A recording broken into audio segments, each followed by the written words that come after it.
E aí, pessoal, hoje eu vim trazer um projeto que eu concluí sobre um tema muito importante e recente que ocorreu no último mês, que foi o conflito entre Irã e Israel. É, Mais especificamente, uma análise dos impactos econômicos desse conflito. Então, trouxe os dados de algumas commodities, de alguns preços do mercado, sobre como que eles foram reagindo durante o período da guerra.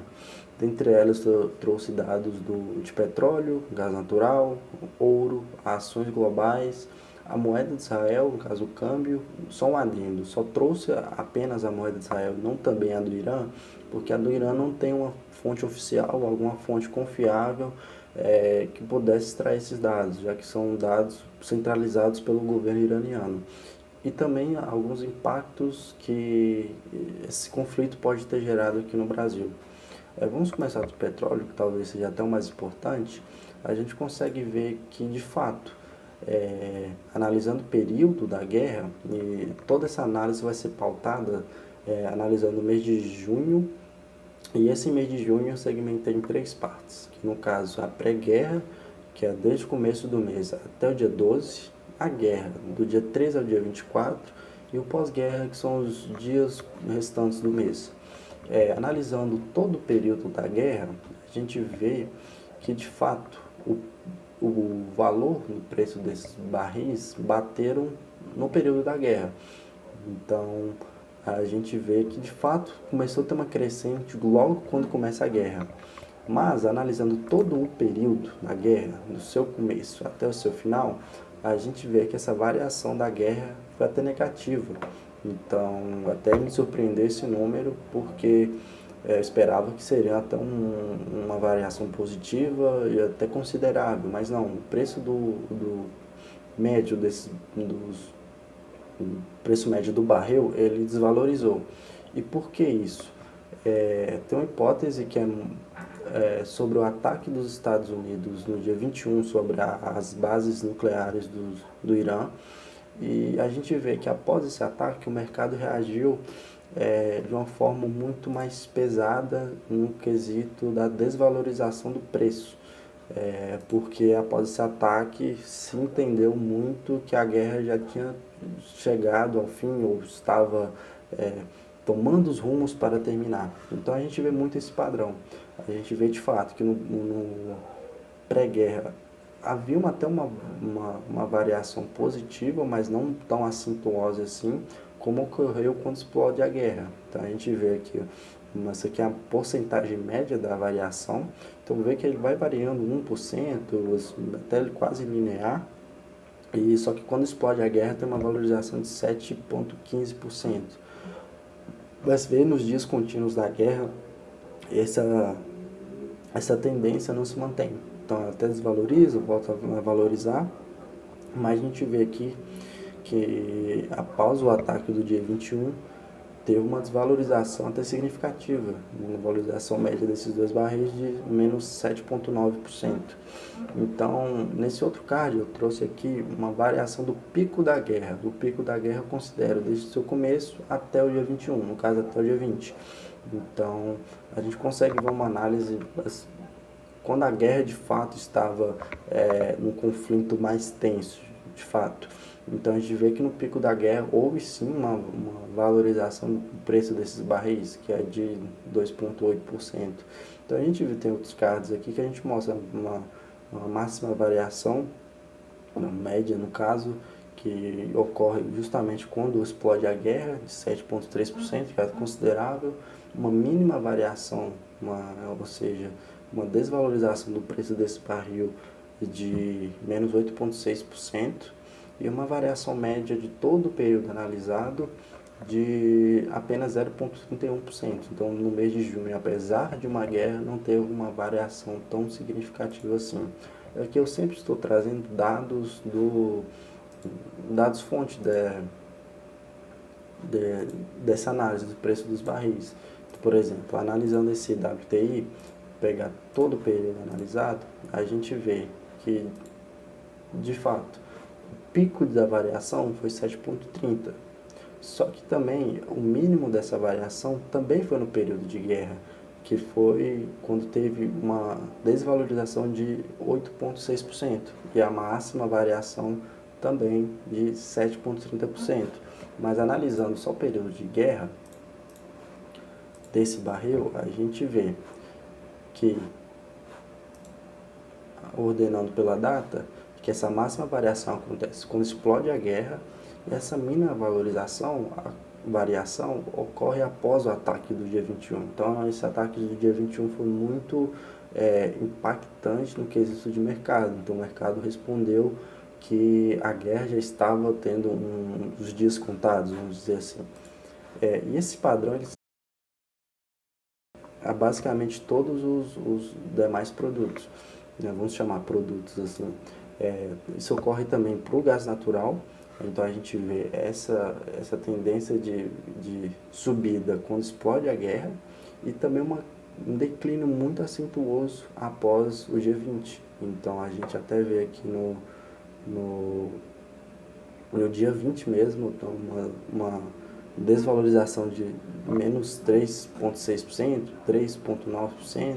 Então, até analisando todo o período de guerra, o gás natural até tem uma valorização não tão significativa e avaliando o pico da guerra, ele tem uma valorização de quase 2%. Então, assim, um pouco mais significativa, mas não tanto assim.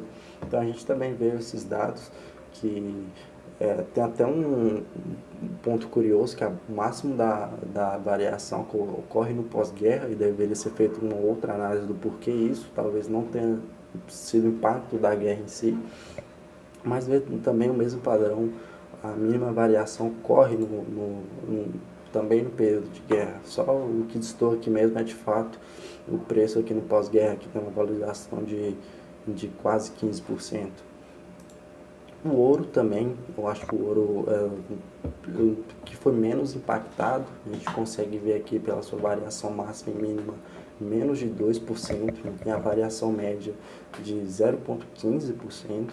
Então a gente vê no todo o período da guerra, do começo do dia 3 ao dia 24, uma variação de menos 0,26%, não muito significativa. E no pico da guerra também desvaloriza, só que uma desvalorização muito baixa, de 0,06%. Então a gente vê que as variações aqui sempre na casa de 1, 2% aqui, não passa muito disso. Então a gente pode concluir que de fato o preço do ouro não foi tão impactado assim pelo conflito. Aqui a gente consegue ver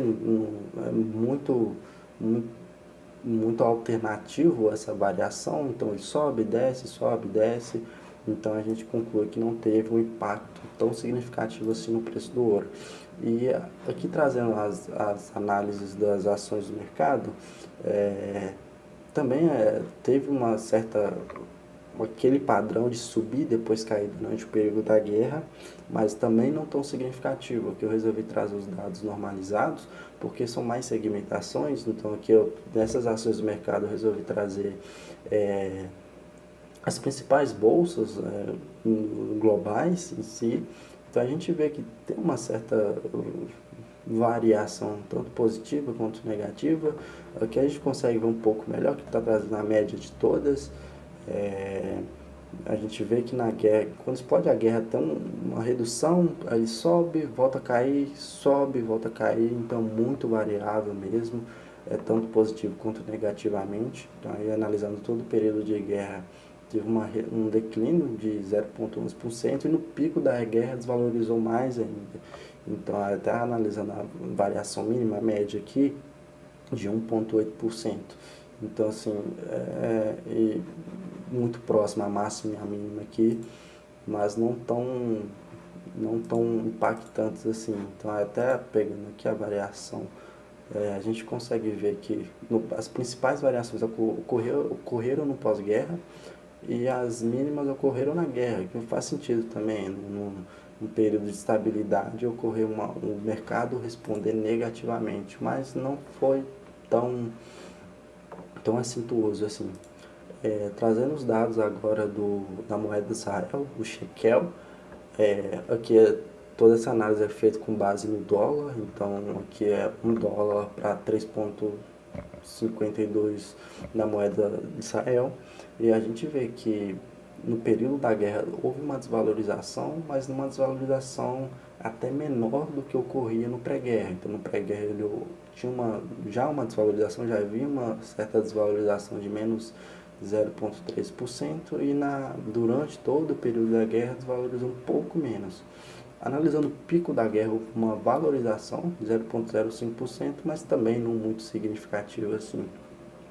A gente consegue ver até a variação máxima de 2% e a mínima de menos 3,10%, que ocorre justamente no período de guerra, então um intervalo aqui de poucos dias. Então cresce muito, cresce mais um pouquinho e cai muito também. Então aquele padrão de sempre subir durante a guerra e também cair durante a guerra. E a gente consegue ver isso aqui também pela tabela sobre as variações. Então aquele mesmo padrão, a maior valorização ocorre na guerra e assim como a menor variação ocorre também no período da guerra. E por fim eu trouxe aqui dados do impacto que isso pode ter gerado no Brasil. Eu trouxe aqui ações da Petrobras primeiramente. A gente vê o mesmo padrão de quando explode a guerra, é onde bate o pico do valor. Então assim, o valor máximo do mês de junho ocorre durante o período da guerra. Mas também aquele padrão, após o dia 20 há um declínio não tão significativo, mas é um declínio.